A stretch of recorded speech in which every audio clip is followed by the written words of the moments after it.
సభ ఎట్లా నడిపించాల్సిన అవసరం కనిపిస్తోంది అండ్ ఇవాళ జరిగిన పరిణామాలను ఎట్లా చూడాలి? Emergency Revanth Reddy style emergency నడుస్తుంది తెలంగాణలో. దీనికి ఒక రేవంత్ రెడ్డి కాదు, మొత్తం కాంగ్రెస్ పార్టీ, రాహుల్ గాంధీ అందరూ జవాబుదారీ. రాజ్యాంగం పుస్తకం తీసుకొని తెలంగాణలో దేశమంతా తిరిగి రాజ్యాంగం ఏదో ముప్పు వచ్చిందని చెప్పి దాని గురించి మాట్లాడుతా బీజేపీ మీద ఆ రోజు ప్రచారం చేశారు. సరే, అదొక విషయం. ఈరోజు తెలంగాణలో తన ప్రభుత్వంలో జరుగుతున్న హక్కుల ఉల్లంఘన మామూలు సాధారణ ప్రజానీకానికే కాదు, అసెంబ్లీలో శాసనసభ్యులకి, శాసన మండలిలో ఉన్నటువంటి సభ్యులకి జరుగుతున్నటువంటి ఉల్లంఘన, హక్కుల ఉల్లంఘన, వాళ్ళ మీద జరుగుతున్న దాష్టికం.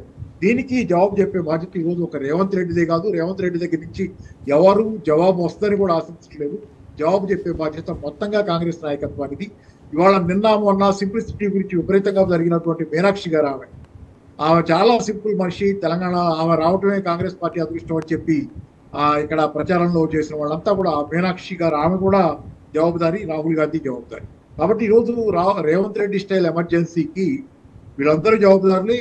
దీని అంతటి కారణం ఏంటంటే, నిన్నగాక మొన్న కేసీఆర్ గారి పాలనలో ఏదో నేతృత్వం నడుస్తుందనే పేరు మీద దొరపాలన అంటూ అబద్ధాలాడి తెచ్చిన తన పాలనలో ఆఖరికి అన్ని రకాలైనటువంటి లిమిట్స్ దాటి ప్లస్ అన్ని రకాల ఉల్లంఘనలు చేసి ప్రజలకు ఇచ్చిన వాగ్దానాల్ని, ప్రజాస్వామ్య వాగ్దానాలతో సహా, 6 గ్యారంటీల వాగ్దానాలతో సహా సమస్త వాగ్దానాలు ఉల్లంఘించి ఈరోజు తెలంగాణ జనజీవితంలో ఒక శాపంగా మారినటువంటి రేవంత్ రెడ్డి పాలనలో ఆఖరికి పరిస్థితి ఎలా వచ్చిందంటే, తన నీడను చూస్తేనే భయపడే పరిస్థితికి రేవంత్ రెడ్డి వచ్చాడు.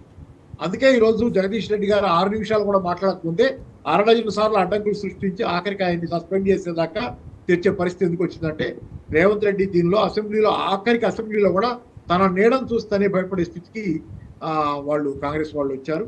తర్వాత ఇంకోటి, ఇక్కడ మీకు గవర్నర్ ప్రసంగం మొత్తం వీళ్ళు రాసిచ్చిందంతా అబద్ధాల భయం. మహాలక్ష్మి అమలు జరుగుతుందని చెప్తే ఇంకా అంతకంటే దారుణం ఉంది. ఇట్లా అన్ని అబద్ధాలతో రాసిస్తే, కానీ పాపారావు గారు వాళ్ళ విప్ ఏమని మాట్లాడతారంటే, సంక్షేమ పథకాలు ఇంత చక్కగా అమలవుతుంటే వాటిని అచ్చుగుద్దినట్టున్నాయంట గవర్నర్ ప్రసంగంలో వాళ్ళ విప్ మాట్లాడుతున్నారు. అదేలేండి, I scratch your back, you scratch my back. BJP and Congress ఒకళ్ళకొకళ్ళు దొందే. వాళ్ళు చదువుతారు, వీళ్ళు సమర్థిస్తారు, వీళ్ళు రాసిస్తారు, వాళ్ళు చదువుతారు, మళ్ళీ వీళ్ళే చప్పట్లు కొడతారు రాసిచ్చిన వాళ్ళే. ఇదే నడుస్తున్న కదా. నిన్నగాక మొన్న టీఆర్ఎస్ పాలన ఉండగా గవర్నర్ ఏ రకంగా ప్రవర్తించారు, అప్పుడున్న తమిళసై గారు టీఆర్ఎస్ ప్రభుత్వానికి సహకరించకుండా నిరంతరంగా టీఆర్ఎస్ ప్రభుత్వాన్ని వేధిస్తా ప్రవర్తించిన తీరు. ఈ రోజు గవర్నర్ కాంగ్రెస్ ఏ మాట చెబితే ఆ మాటని కొల్లుపోకుండా చదువుతా కాంగ్రెస్ ప్రభుత్వానికి సహకరిస్తున్న తీరు ఇక్కడ కనపట్టాలా. మీకు ఎవరెవరితో కుమ్మక్కయ్యారో వేరే చెప్పాలా? బీజేపీ కాంగ్రెస్ కుమ్మక్క, బీఆర్ఎస్ బీజేపీ కుమ్మక్క. ఆ రోజు గవర్నర్ సహకరించేవాళ్ళు కదా. బీఆర్ఎస్ కనుక బీజేపీతో కుమ్మక్కై ఉంటే ఆ రోజు గవర్నర్ తమిళసై గారు ఎన్నో బిల్లులు తొక్కుపెట్టి ఆఖరికి సుప్రీంకోర్టు నుంచి తాకీదులు వస్తే కానీ కొన్ని బిల్లులు క్లియర్ అవ్వని పరిస్థితి. అలాగే చాలా రోజువారీ ఘర్షణ జరిగిన పరిస్థితి ఆ రోజు. అలాగే తమిళనాడులో జరుగుతుంది అలాగే. కానీ ఇక్కడ మాత్రం గవర్నర్ ఎందుకు సహకరిస్తున్నారు వీళ్ళకి? బీజేపీ అపాయింట్ చేసిన గవర్నర్, కేంద్రంలో బీజేపీ ప్రభుత్వం అపాయింట్ చేసిన గవర్నర్, బడే భాయ్ చోటా భాయ్ మధ్య లింక్ ఏంటి అనే ప్రశ్న వస్తుంది. కాబట్టి ఏంటి, వీళ్ళిద్దరూ కావాలని చేస్తున్నారు. టీఆర్ఎస్ తప్పితే ఎవరున్నా పర్వాలేదు, కేసీఆర్ గారు తప్పితే తెలంగాణలో ఎవరున్నా పర్వాలేదు. ఎందుకంటే కేసీఆర్ ప్రజల మేలు కోరుతున్నారు.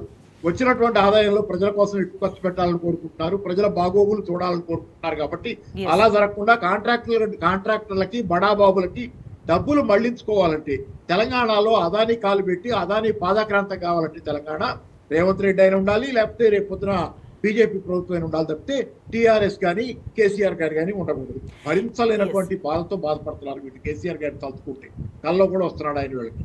సో తర్వాత ఇవాళ ఇంకా అంటే వాస్తవానికి ప్రజలు అధికారాన్ని కట్టబెట్టినందుకు ప్రజల పట్ల బాధ్యతగా ఉండాల్సింది ప్రభుత్వం.